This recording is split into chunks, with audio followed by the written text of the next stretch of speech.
Bueno, entonces la idea sería en el hashtag y aquellas cuestiones que vosotros veáis que pueden ser para un tweet. Javier, Sí. cuando ¿Ya? quieras. Muy bien, pues iniciamos la conferencia, si os parece, cerramos puertas. Bien. Bienvenidos al Salón de Actos de la Facultad, ya lo conocéis mucho. Hoy tenemos el honor, diría yo, de presentaros. Sí, pues perdonad, pero me tengo que subir. Yo, eso de subir, me bajaré. Pues voy a hacerlo en plan, si os parece, pero me siento un rato si queréis y me voy, porque yo no voy a estar aquí. Apago el micro.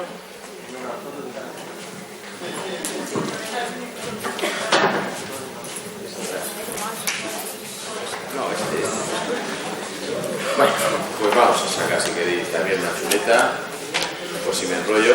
Bueno, para mí, como decía, es un honor presentar a un ponente en este cuarto Congreso Internacional. Ya llevamos 4 congresos, más el aperitivo que se hizo antes de jornada. Así que es todo un éxito, ¿no? Encontrarnos hoy aquí en esta casa con un cuarto congreso de investigación en infantil y primaria. Y como decía, es un honor tener aquí a mi vera Ángel San Martín. Ángel San Martín, buenos días. Buenos días. ¿Se oye? Sí, sí, buenos días. Que digo que eso, Ya estoy tomando nota. por eso te he dicho buenos días. A ver si me reconozco. Vamos a hacer una pequeña presentación, pero más que presentación va a ser un coloquio así sencillo. A mí me llama mucho la atención, como dice, ¿no? Eso de, dice, ¿qué hace un chico como tú en un sitio como este? Dice, ¿qué hace Ángel San Martín?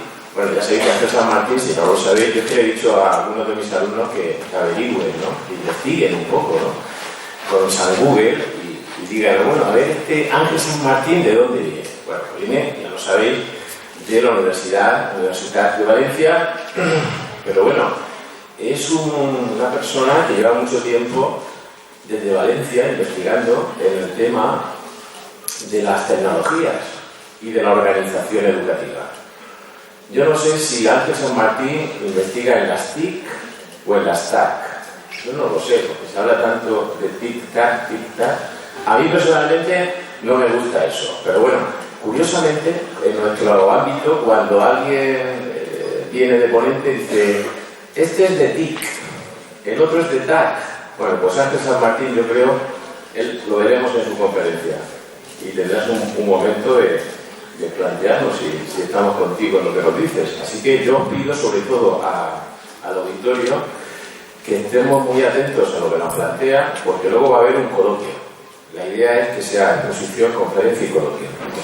De Ángel San Martín, yo creo que podemos también decir algunas cuestiones que yo quisiera destacar de su trayectoria investigadora, docente, y también aprovechar la ocasión, Ángel, si me permite, que está aquí parte del grupo de investigación CRIE de la Universidad de Valencia. Isabel Gallardo, Pepe Peirá, estaba por ahí María José también, Silvia, Héctor, es decir, ha habido un desembarco de la Generalitat Valenciana en las tierras murcianas.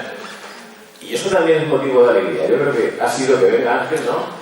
A lo mejor, y ha dicho, vamos para allá también a dar guerra. Bueno, pues bienvenida sea esa guerra de cercanía entre las tierras de la Universidad Valenciana y la Universidad Murciana, y gracias a este congreso se ha hecho posible quizás ese intercambio. Yo quiero felicitar desde aquí también a la organización del congreso por haber facilitado eso, el que podamos estar cerca, Valencia y Murcia. Y otra cuestión, que cuando se presenta un ponente, y lo digo sobre todo, hago un discurso divulgativo, no es académico sin duda, disculpar a aquellos que quisieran que yo hablara de la trayectoria académica de Ángel, sobre todo pensando en esas personas, en esos alumnos que están más acostumbrados a la discusión. Yo creo que es muy importante que un profesor de la universidad, además de ser buen investigador, tener una trayectoria en este campo, también se dedique a estar fuera de la universidad en ámbitos importantes. Y en el caso de Ángel, organizar desde hace ya mucho tiempo el Cine Más Joven de Valencia, que es el Festival Internacional de Cine. Y también hay una cuestión que a mí me llama mucho la atención y me gusta de Ángel, que es que escribe artículos en una revista muy importante, diría yo, online, Encadenados. La revista Encadenados, la podéis buscar, es una revista de cine. Y no tienen desperdicio esos artículos. Os recomiendo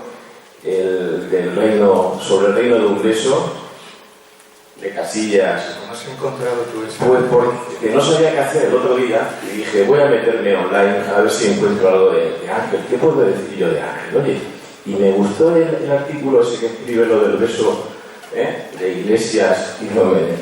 Bueno, pues como estamos aquí atentos, si os parece, y le dirijo concretamente a mis alumnos y a los demás, al auditorio, vamos a prestar atención a los contenidos que nos trae hoy. Imágenes y redes como dispositivos pedagógicos en la sociedad actual. Ángel, muchas gracias. Muchísimas gracias.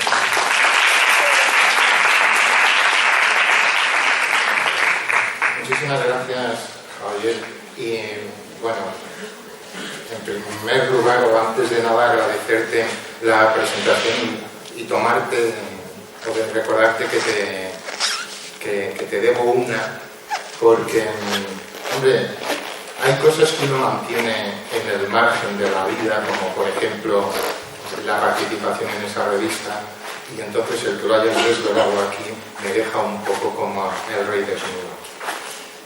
Pero bien, gracias Javier, gracias también a la organización por bueno, permitirme estar aquí un ratito con todos ustedes, y sobre todo para que, bueno, pues yo les plantee alguna duda más que alguna certeza y podamos después discutir sobre ello. Y permítame que reconozca que, bueno, aunque Javier ya lo ha comentado, ¿qué hace alguien como yo en un sitio como este? Porque, claro, en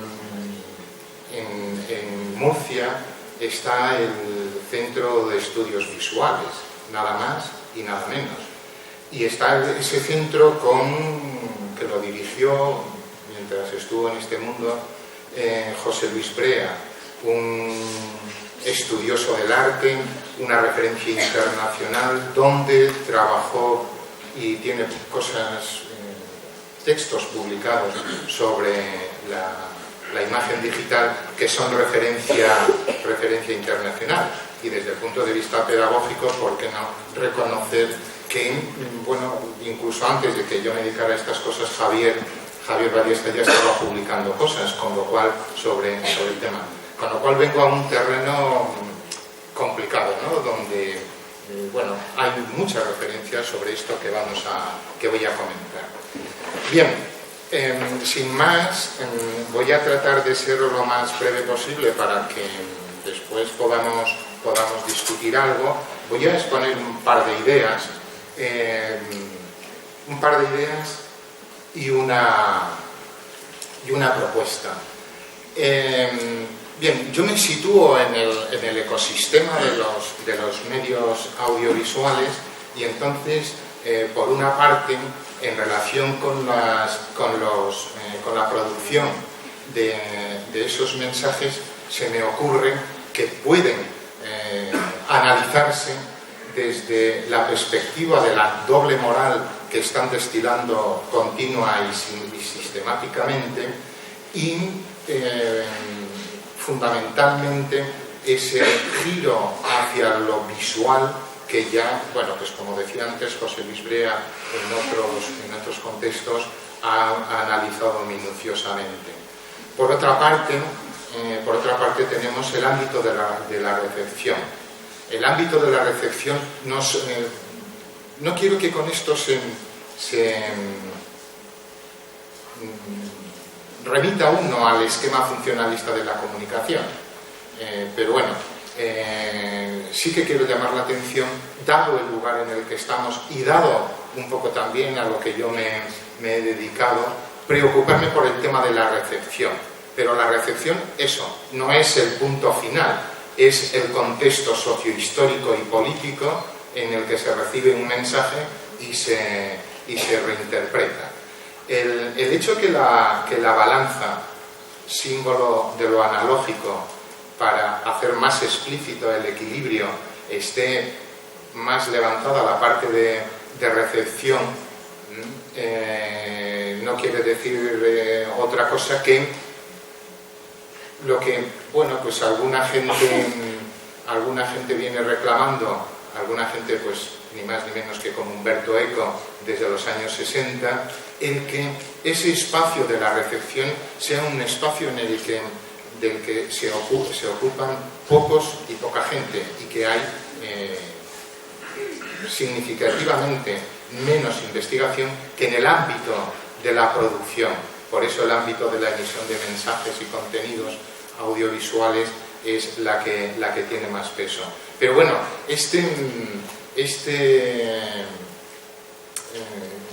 digamos,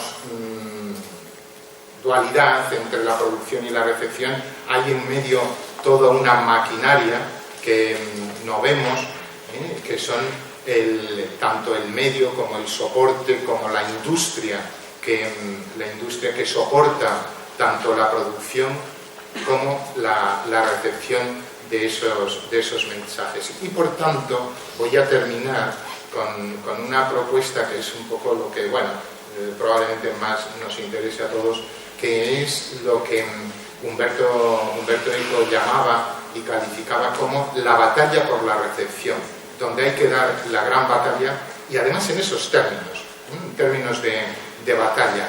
No valen esas propuestas de lo que podríamos llamar las pedagogías positivistas de la alfabetización, estrictamente de la alfabetización, sino que hay que ir a una lucha política, incluso política, sobre la emisión, recepción, contextualización e interpretación de esos mensajes.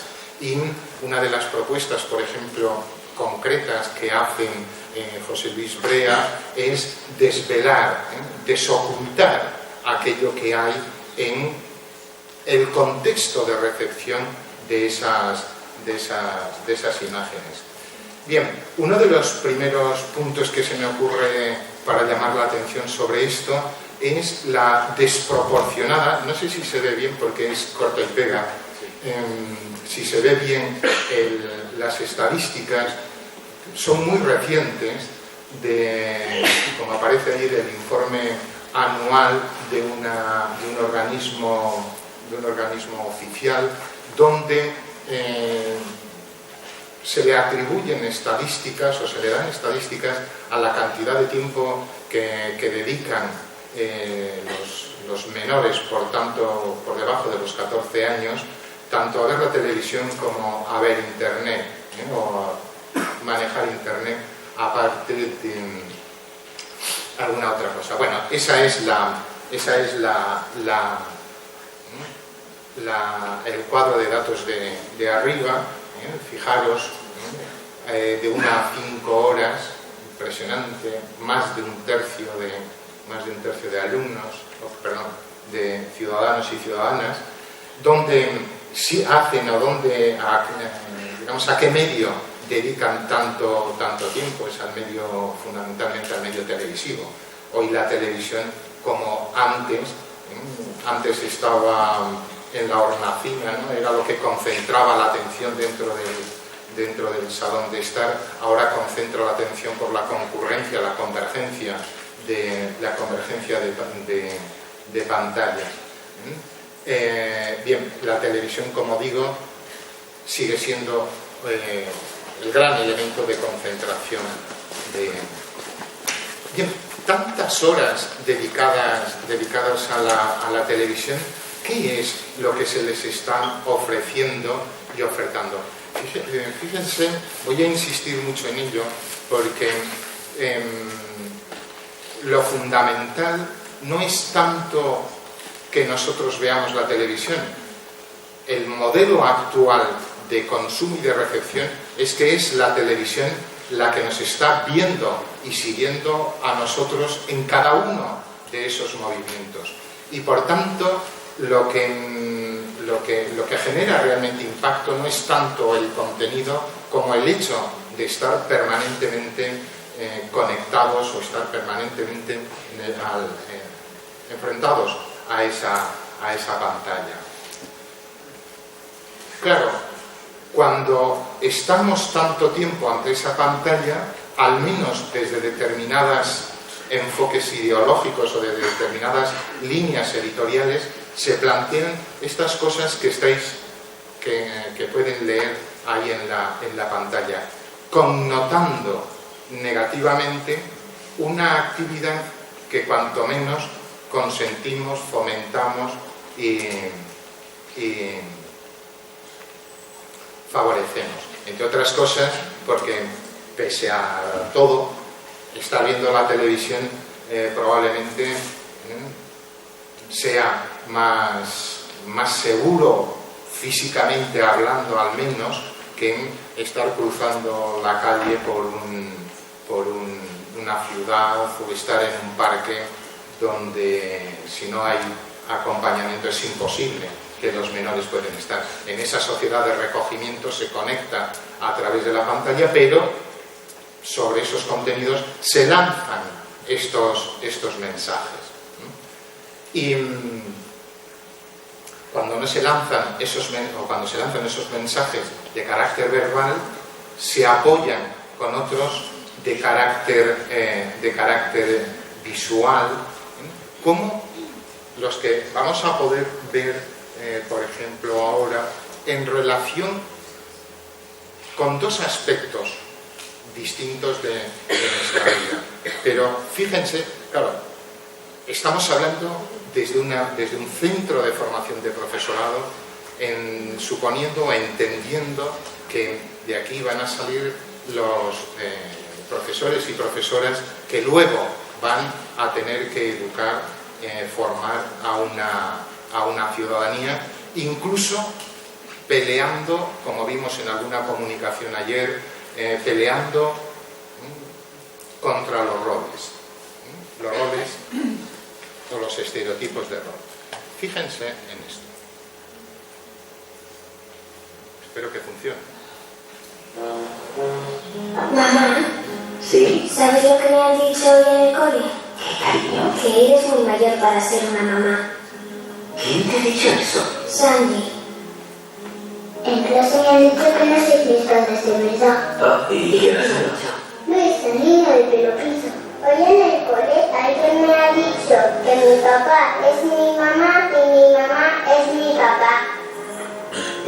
¿Y quién te ha dicho eso? Alice, el niño pelirrojo. papá, en el cole me he preguntado por qué no tengo mamá y tengo dos papás. ¿Y te acuerdas de qué otra pregunta? Si pudieras elegir a tu familia, ¿los elegirías?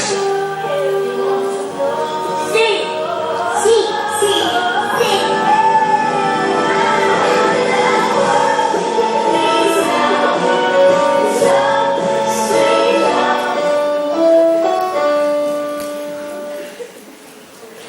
Fíjense cómo cuentan una historia, cómo se cuenta una historia, cómo se clausura semánticamente para lanzar un mensaje que, bueno, probablemente desde los ámbitos escolares se viene trabajando desde hace mucho tiempo a propósito de los cuentos o a propósito de la literatura o de los comportamientos, y esta gente, en ese afán de responsabilizarse corporativamente con determinados propósitos comunicativos, hace este mensaje. Justo, probablemente, la misma entidad que está lanzando otros anuncios absolutamente sexistas, discriminatorios y todo lo que se pueda decir de él. Pero no solo nos hablan del comportamiento de roles, también nos dicen cómo tenemos que ser en la escuela, y no precisamente Simpson.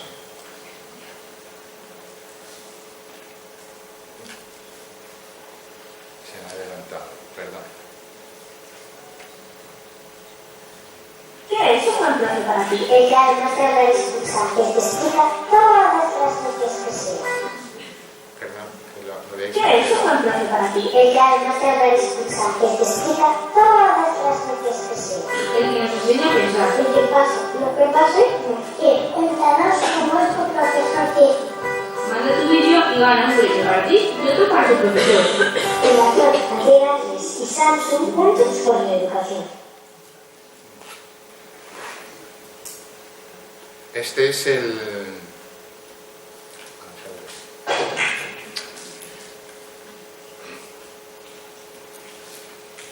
A ver si...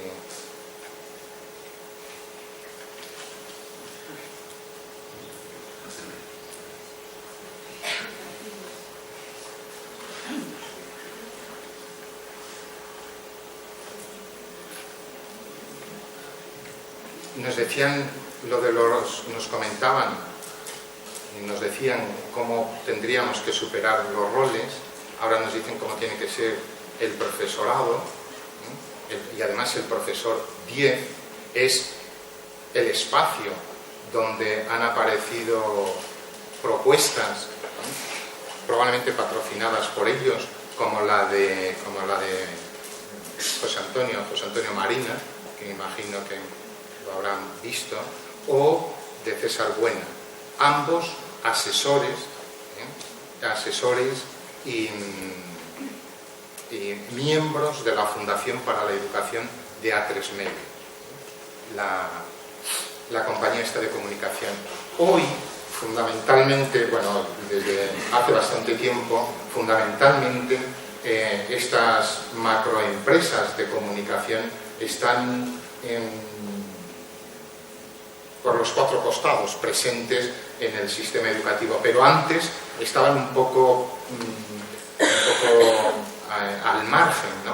Ahora ya entran directamente diciendo qué es lo que hay que hacer, cómo hay que ser y cómo tenemos que pensar. Fíjense, hablando de la doble moral, en estas dos imágenes que son pantallazos de informativos en este caso de Televisión Española.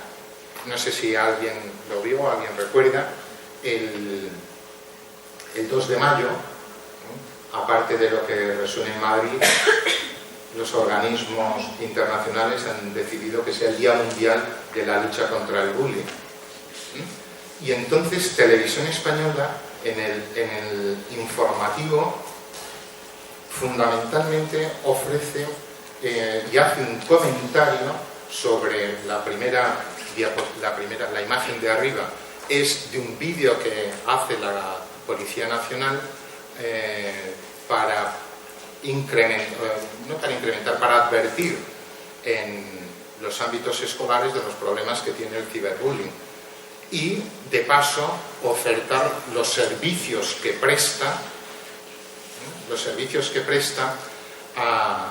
al sistema escolar, hablando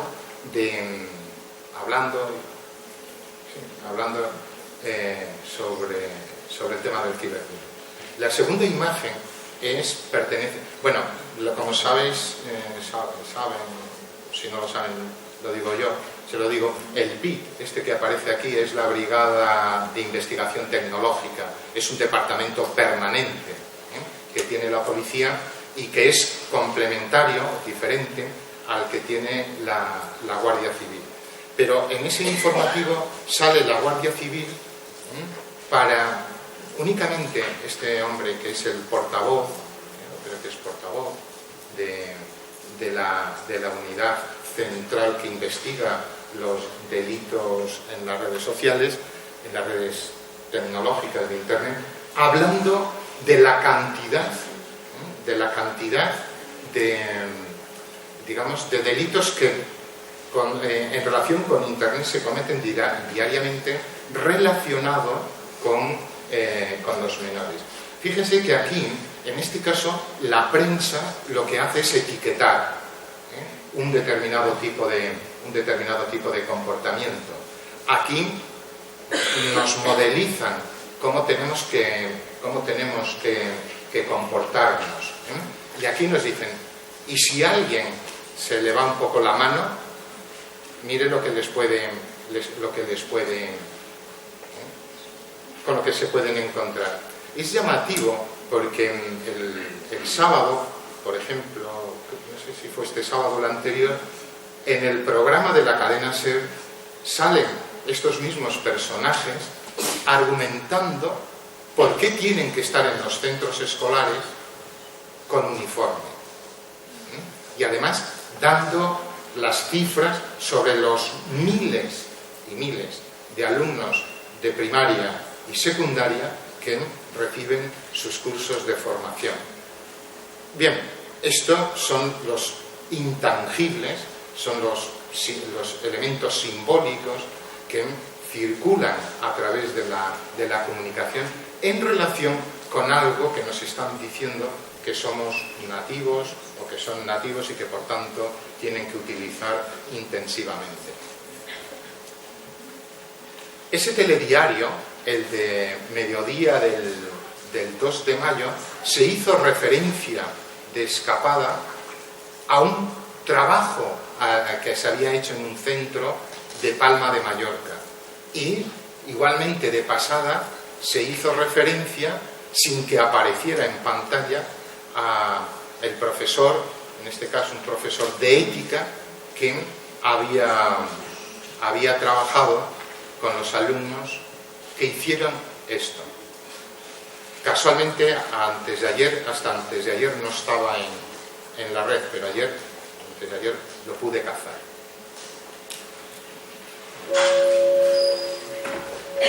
Fíjense cómo está tratado el tema.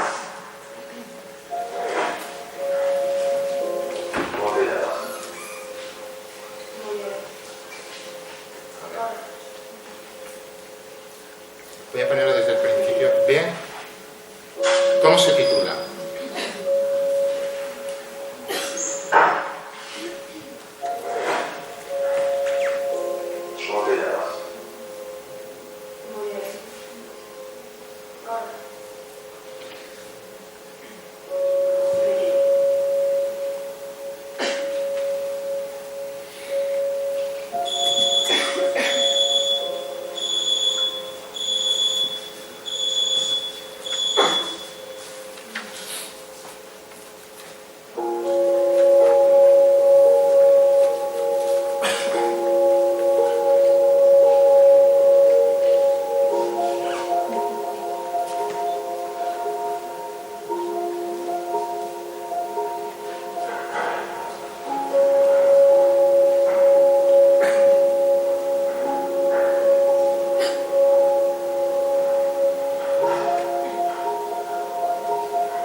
Este es un cortometraje hecho por los chavales de tercero de la ESO en un instituto de Palma de Mallorca.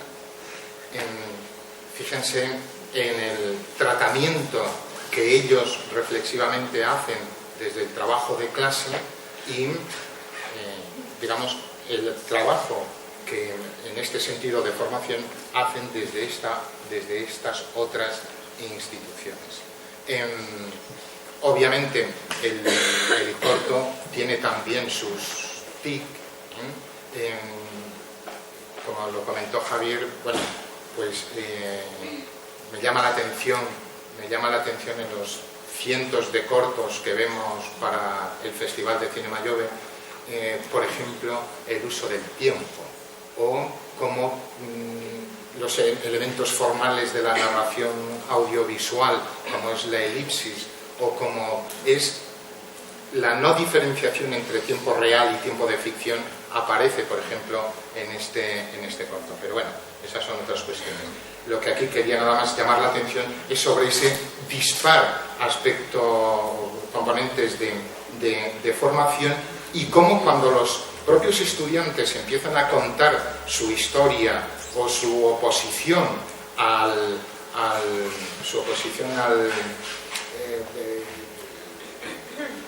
esos comportamientos, digamos, no legales, están utilizando elementos de la narrativa que han bebido, en la que se han bebido y se han formado durante tantas horas de consumo televisivo. Bien, un poco a todo esto que he estado comentando es lo que José Luis Brea, más o menos, porque aquí lo estoy probablemente igual hasta traicionando, utiliza el término del régimen escópico.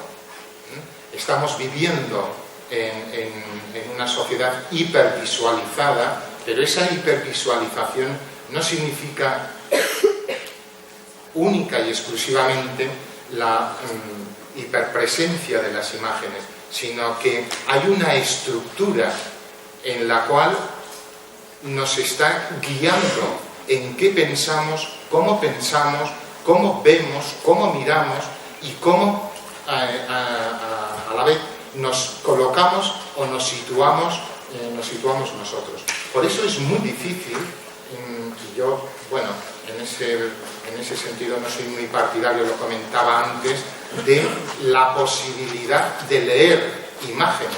Las imágenes no se pueden leer, no aplicas una gramática cerrada para interpretarla por la cantidad de factores que están interviniendo en la configuración tanto del mensaje como sobre todo de la recepción.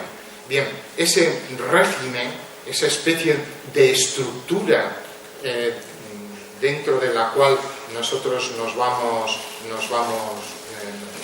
movemos en el uso de los mensajes visuales, básicamente lo compondrían tres elementos. Lo que es el elemento tecnológico, y en el elemento tecnológico quiero resaltar que no solo es la materialidad del artefacto, la tecnología es también la tecnología invisible a través de la cual nosotros podemos ver y vemos una imagen. No es lo mismo, aunque, bueno, para muchos de ustedes ya no significa nada, pero no es lo mismo una imagen impresa sobre ácido de plata en una fotografía que ver el píxel con el que aparece en una pantalla digital. Cualitativa y cuantitativamente no tiene, como digo, absolutamente nada que ver. Y esa tecnología está tanto en los algoritmos que unen los píxeles para que aparezcan la imagen, como en la configuración del artefacto que puede leer, interpretar ese algoritmo para permitirnos ver una imagen. Entonces, el tema de la digitalización o el digitalismo, como han dicho algunos, por ejemplo Manuel Castel, el digitalismo es un salto cualitativo en el acceso y el contacto, la relación que se mantiene con los mensajes. Una fotografía había que llevarla en la mano para poderla ver, tocar, romper o tirar. Una imagen digital es una serie de píxeles que pueden estar volando por aquí sin que nosotros, una especie de, como decían en la Edad Media, de miasmas que andan por el medio ambiente y que no nos enteramos muy bien. Y en un momento, con un artefacto que que capte esa señal, es capaz de mostrarnos la imagen. José Luis Brea habla del efecto fantasmagórico que tiene las imágenes en soporte digital. Bien, otro de los elementos importantísimos en este régimen escópico actual es el entorno. Para entendernos, el entorno, no el entorno aunque también, pero bueno, no fundamentalmente el entorno natural, el entorno ecológico, sino el entorno de la conectividad. Ese entorno en el que está o hay que estar constantemente conectado. Esa idea de la conexión, que es la sociedad en redes, que es, por cierto, la sociedad, como dice Inerarity, la sociedad desinstitucionalizada, o que va hacia la desinstitucionalización, porque es la sociedad que no necesita intermediación, basta con estar conectada. Es la sociedad de redes que yo creo que Manuel Castells ni siquiera en su momento fue capaz de prever, de anticipar las consecuencias que esa sociedad iba a tener. Entonces digo, la conectividad y la digitalización son dos componentes sustantivos y además de sustantivos son la condición sine qua non para que ese régimen escópico que nos moldea, que nos modula, que nos hace ver las cosas de una determinada manera, están fundamentalmente constituidos en torno a esos dos conceptos, y al tercero, que es la visualidad. Todo tiene que estar visualizado. Por ejemplo, durante las comunicaciones hemos podido ver, o era frecuente ver, no sé si en todas, pero sí en casi todas, que más importante que el certificado que el moderador se empeñaba en dar era el selfie que se hacía la amiga o la acompañante del conferenciante teniendo de espaldas a quien estaba exponiendo. Probablemente lo importante no era lo que estaba exponiendo, pero sí el testimonio que dejaba a través de la imagen. Esa relativización implícita en ese acto es parte de esa desinstitucionalización que se está dando y que, bueno, Inerarity de alguna manera denuncia. Ese componente de visualidad, todo tiene que estar visualizado en diferentes ámbitos. Por ejemplo, antes hacía referencia a lo de el niño, el bebé en el Congreso de Wisconsin. Lo importante es visualizar. Yo creo que ellos que son auténticos maestros de la comunicación, ese detalle no se les podía faltar, no se les podía echar a faltar, aunque el Congreso tiene una de las mejores guarderías del Estado. Ella va allí porque lo que hay que visualizar es otro tipo de mensaje para reclamar hacer otro tipo de reivindicaciones. Entonces, ese componente de visualidad frente el icono, frente al logo, a la palabra, sea oral o escrita, creo que, bueno, lo estamos viviendo en diferentes ámbitos. Por ejemplo, me llama poderosísimamente la atención, y les invito a todos ustedes a que presten un poquito de atención a todo lo que está pasando con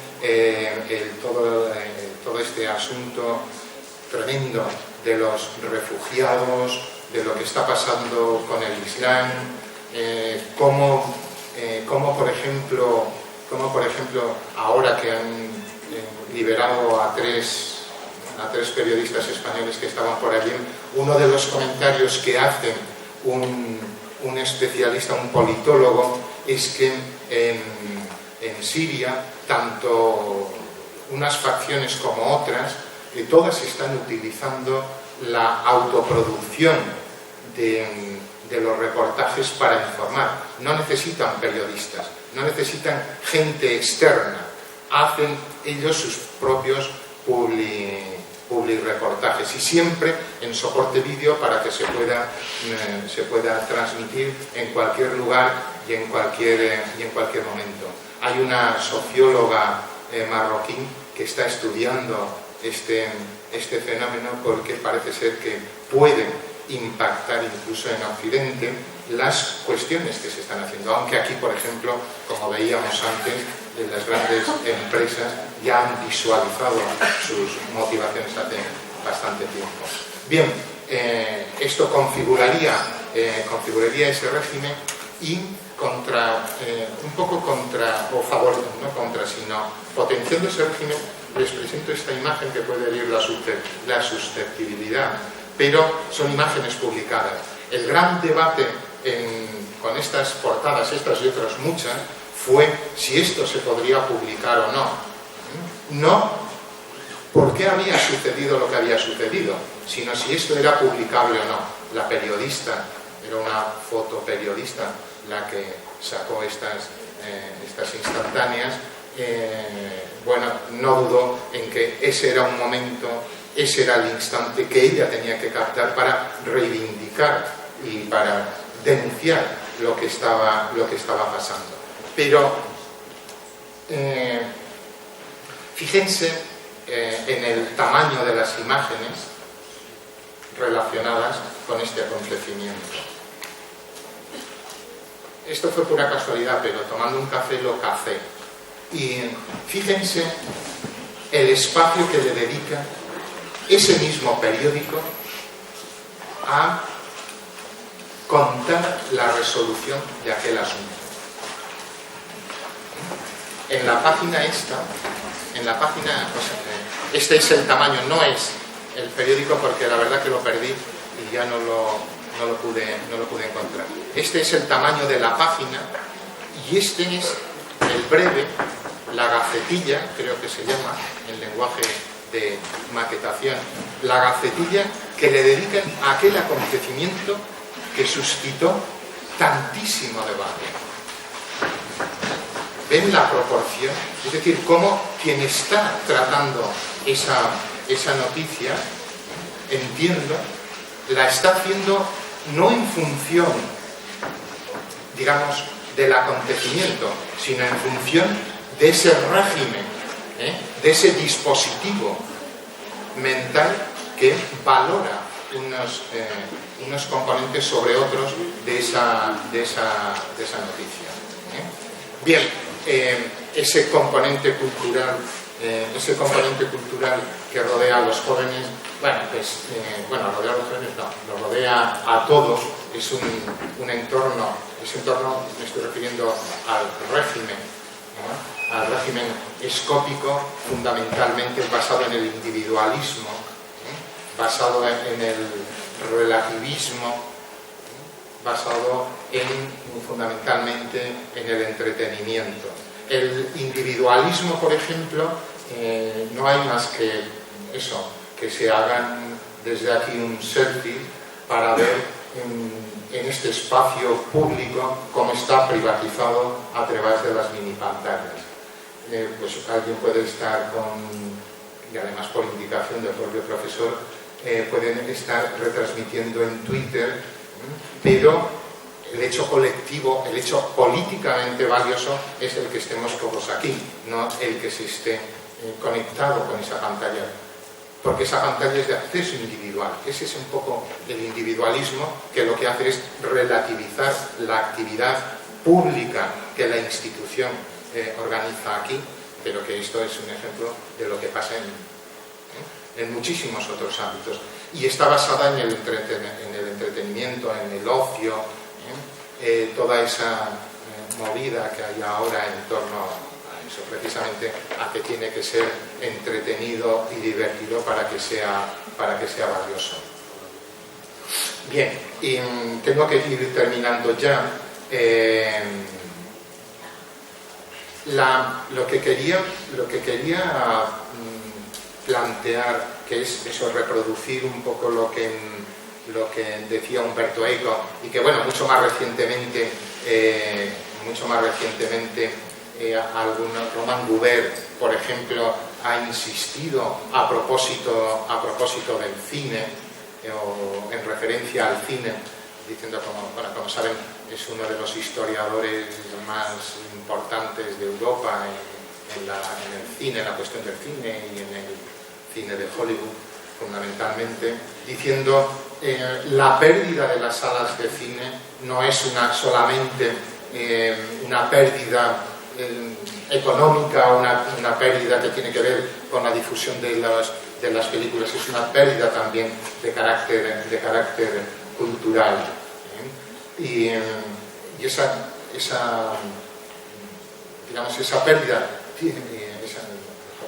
pérdida, la disputa y la controversia tiene que ver a propósito de esa pérdida, para reivindicar esa pérdida, pero no para que vuelvan probablemente a las salas de cine, que eso no va a poder nunca más van a volver, sino para reivindicar ese espacio y someter a controversia ese espacio, ese ámbito de recepción que cuestione el régimen escópico a que nos imponen o que nos van proponiendo o que nos van formateando los grandes medios de comunicación. Bueno, ahí pues proponía la pedagogía de la mirada, es decir, volver otra vez a trabajar, y esto es un trabajo no de una asignatura específica. Este trabajo tiene que ser desde infantil, a través de cómo leen, que representan, que dibujan, hasta la secundaria, y un trabajo basado en la deconstrucción de esos mensajes. Es decir, nosotros le podemos decir lo machista que es o lo mema que es la Bella Durmiente, pero después Disney Channel les ofrece eso y en sobredosis, además en vena, porque normalmente están tirados en el sofá de su casa o en la alfombra, y Disney Channel o el Plan Televisión, el canal de televisión española, que ya también o a veces ofrece contenidos que uno no entiende cómo un servicio público puede ofrecer eso. Por cierto, recordar que las normas o el acuerdo de autorregulación de los medios de televisión para la programación infantil, en estos momentos prácticamente nadie, ni en los horarios ni en los contenidos, lo cumple, aunque está firmado y está vigente.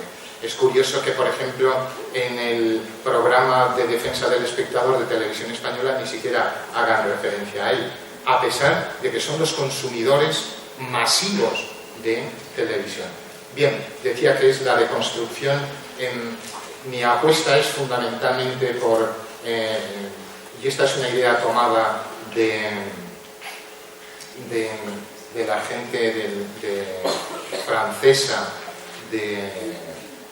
del programa que se formó de enseñanza del cine y trabajo del cine en las aulas, diciendo o apostando por una recepción creativa. La recepción tiene que ser una narración, tiene que ser recontar, tiene que ser reconstruir, deconstruir y volver a construir mensajes alternativos, no por el tema de la alfabetización, o no tanto por el tema de la alfabetización, que, como algunos han dicho, responde a las lógicas del positivismo pedagógico. Y como ese aprendizaje ha de hacerse en colectivo y, como decía Romain Gubert, cuando está uno en colectividad, aprende e interioriza muchísimos más aspectos, más contenidos que aquello que se está diciendo explícitamente. Observen este mensaje.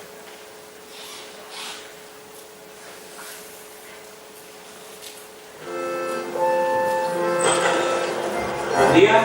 Buenos días. Buenos días. Hola, buen día, chicos. Buenos días. Buen día. Buenos días. Sí.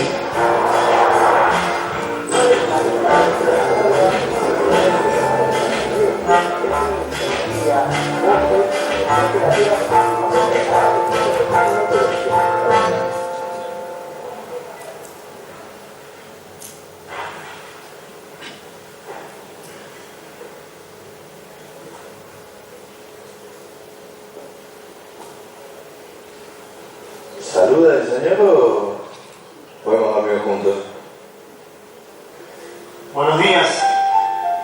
Buenos días.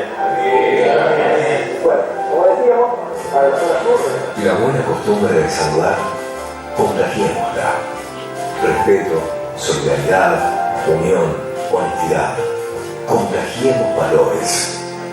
Es una iniciativa del Compás. Es una ONG argentina y gracias a ustedes. Muchas gracias.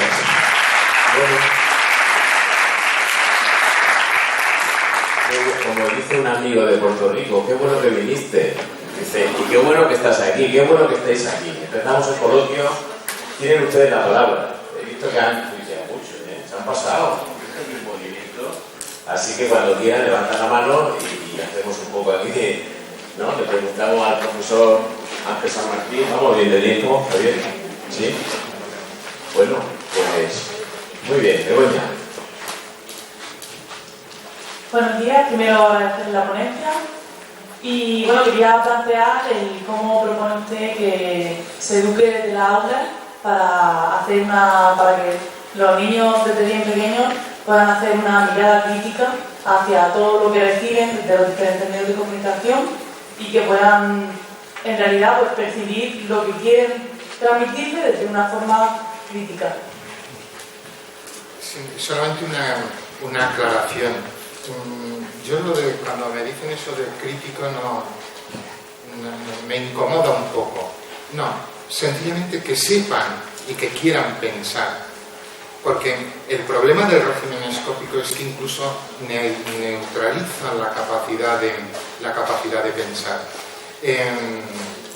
Que después alguien quiere ser crítico con el anuncio de Coca-Cola o con el anuncio de no sé qué, porque ese es su problema. Pero, como mínimo, poder cuestionar, poder llegar a pensar que eso es un problema, que no es normal, algunas de esas cosas que suceden. Es decir, yo no me puedo conformar que me estén hablando el día mundial, que no sé a quién se le habrá ocurrido, del bullying, que me estén pasando en un informativo a los cuerpos y fuerzas de seguridad del Estado para decirme pórtese bien porque si no mire lo que pasa, pero por si acaso usted se descuida, ahí está, con uniforme, porque es que encima, aquel era el comentario que antes se me fue, en la cadena SER sistemáticamente diciendo que iban a los colegios con uniforme porque era disciplinarmente puesto así, pero los llevaban porque de esa manera transmitían seguridad, porque de esa manera los niños y las niñas se iban a sentir más cómodos. Bueno, yo no sé qué pueden pensar o qué sentido tiene esto, pero desde luego, desde el punto de vista docente y del profesorado, me parece harto cuestionable este tipo de iniciativas, aunque, repito, según sus datos son miles los que están pasando por este tipo de formación. Entonces, claro, si en las pantallas de los informativos, que aunque los niños no sea una cosa que ven, pero sí coincide que están, porque en el de la noche, en el informativo de la noche, que se repiten, suelen estar y ven esto, y después ven en las aulas qué es lo que se les está contando, creo que alguna relación pueden establecer. Bueno, el trabajo en la escuela probablemente sea, y a cualquier nivel, con diferentes como diría, niveles de detenimiento, es reflexionar, hacerles pensar a los alumnos no sobre eso, lo malo o lo bueno que son las redes, sino por qué se tejen estas relaciones, por qué se crean se generan estos ecosistemas de recepción de mensajes, cómo se cruzan entre ellos y llevan a clausuras semánticas, que es un poco eso de los regímenes escópicos, crear estados de interpretación de los mensajes. Entonces creo que el trabajo ese tiene que ser, además, dicho aquí, yo no sería partidario, por ejemplo en Valencia ahora están con la nueva administración y bueno, toda esa nueva euforia, están discutiendo cómo introducir en el currículum una materia ex proceso de alfabetización mediática, que creo que llaman. Yo creo que es un compromiso del proyecto educativo de centro y debe ser un compromiso del claustro, en todas las materias, en todas las asignaturas, porque esta cultura audiovisual fundamentalmente es transversal, no tiene los límites que tiene el currículum escolar. Por eso digo, debe ser fundamentalmente un compromiso. Para establecer, yo me conformaría con que se establecieran interrogantes. Es decir, uno no puede estar en un espacio público, aunque no sea publicado, pues pendiente del encuadre de un selfie. O por ejemplo, porque a mí esto sí que me llama la atención con los alumnos, el encuadre, que la idea de encuadre sea algo tan relativo y tan del pasado como que no merece ni siquiera la pena. Lo importante es que aparezca. Y el encuadre, no, eso es un valor del pasado. No, recuperar determinadas categorías con las que repensar esos mensajes que son son transmedia, como llaman ahora. No sé si sí, perdona. Por eso ponía el corto ese que he puesto del IES, porque me parece que es una forma de trabajar.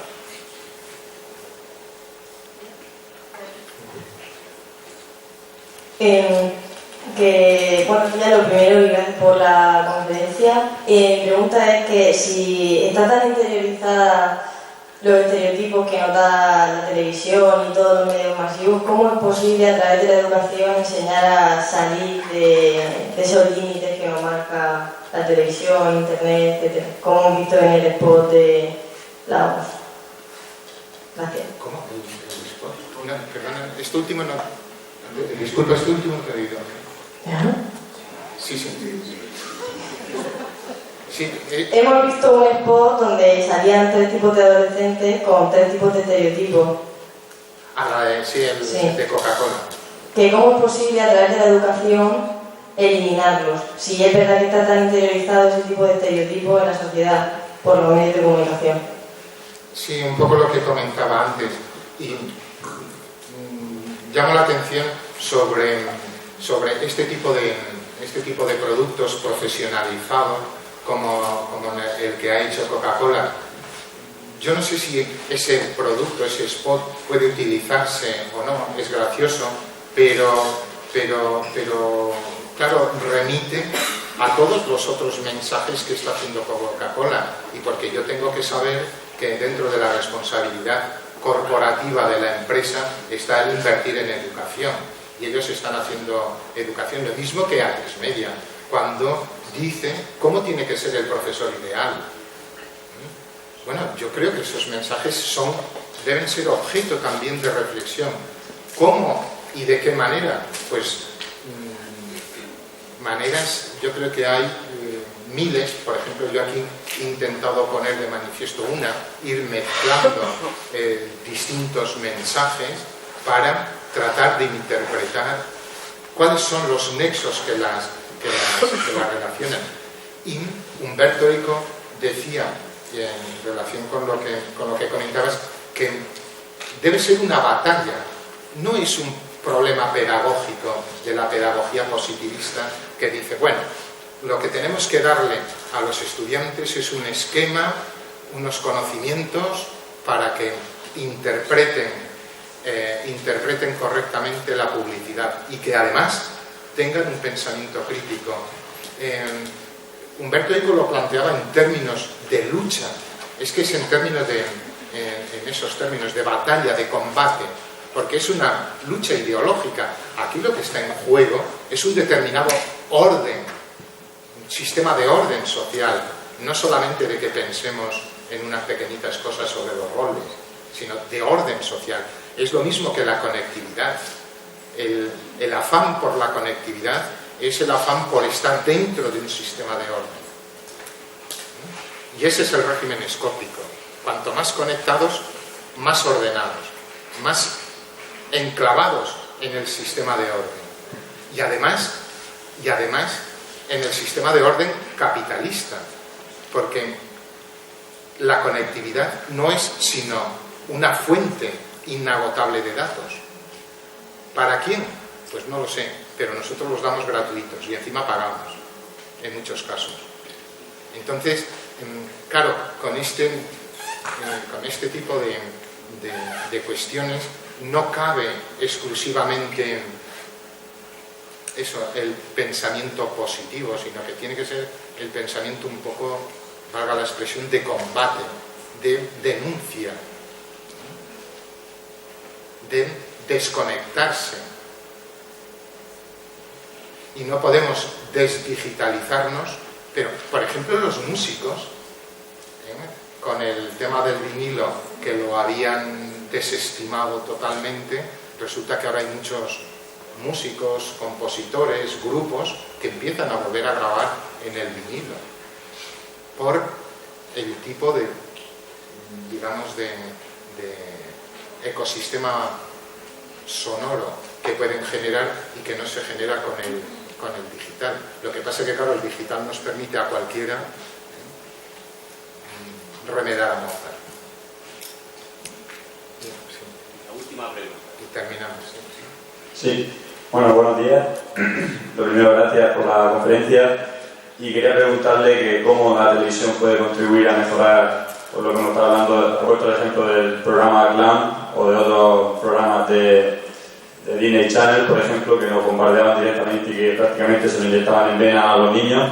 Pues quería preguntar cómo podría mejorar la televisión en esos aspectos que ha comentado.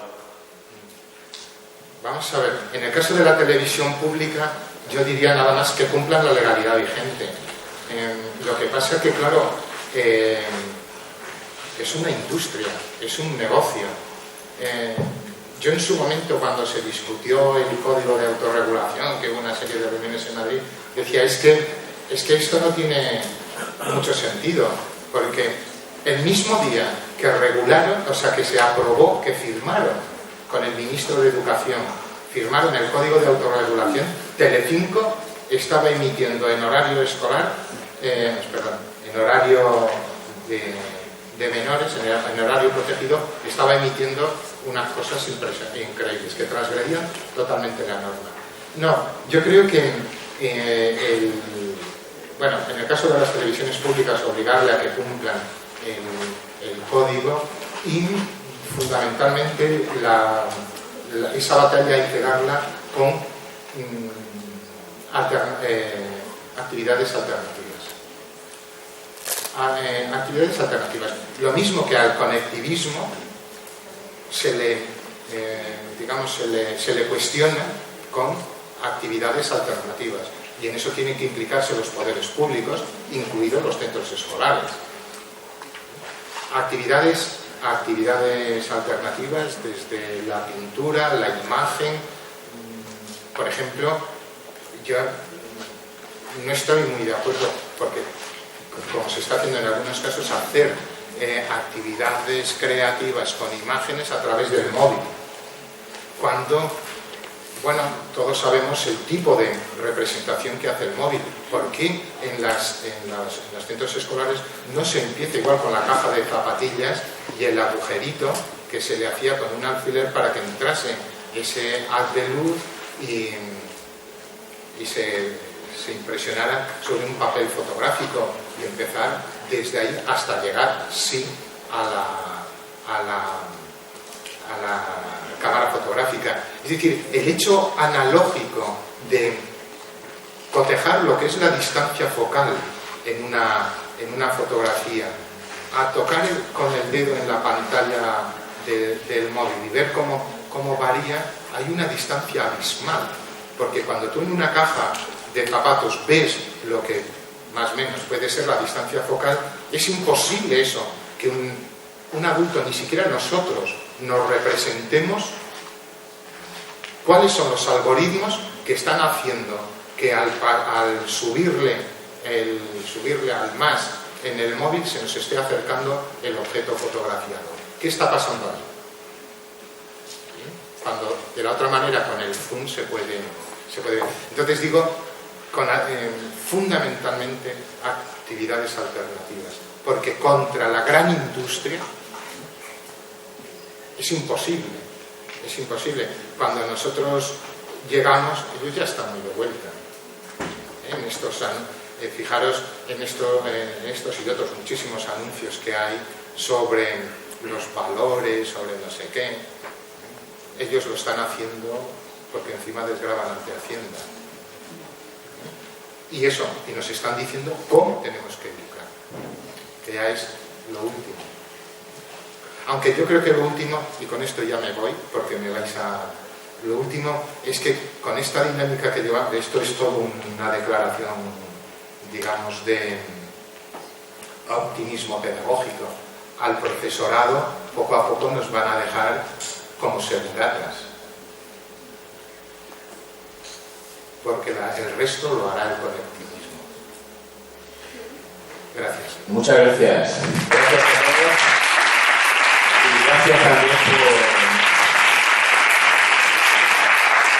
por las preguntas que se han planteado y por el nivel que yo creo que se ha conseguido de esta conferencia. Muchas gracias.